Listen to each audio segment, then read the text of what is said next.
Problem 12, x cubed plus 6x squared plus 10x plus 3. I want to find how many positives, negatives, imaginary are possible, and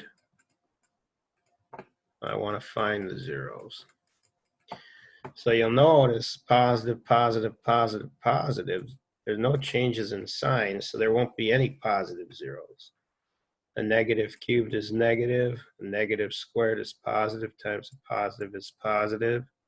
That's an x there. A negative times a positive is negative. And of course, this guy is our constant. So it has to stay positive. So you got 1, 2, 3 changes in signs.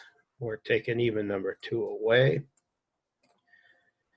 Now our total is going to be 3.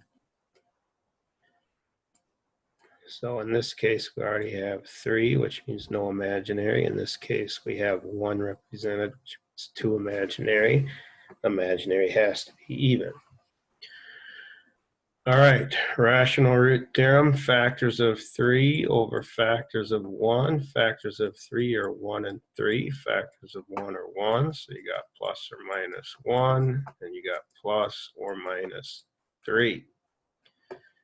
But because there aren't any positive zeros, we basically could get rid of this and this. That's basically just the negatives.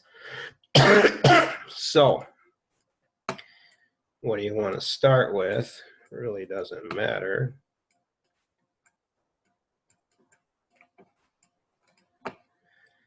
Bring it down, multiply, add, multiply, add, multiply, add.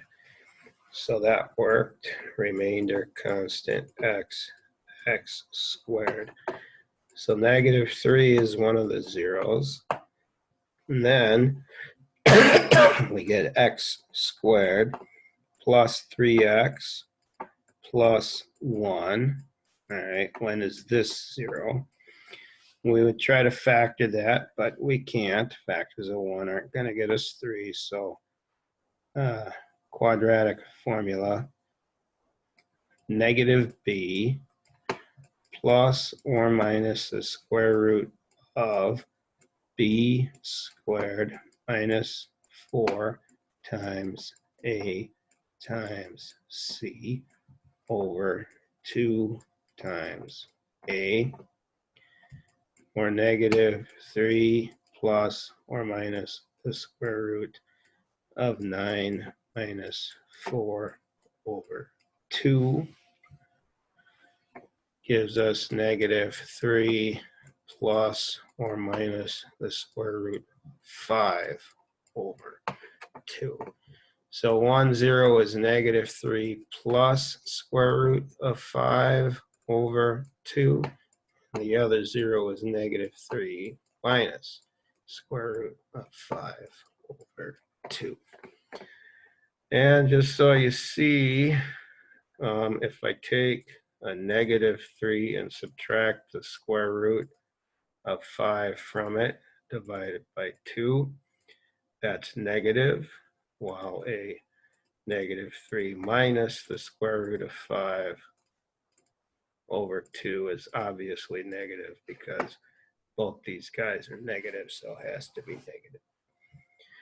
So it's basically this situation, 3 negative, no positive, no imaginary. It's right there.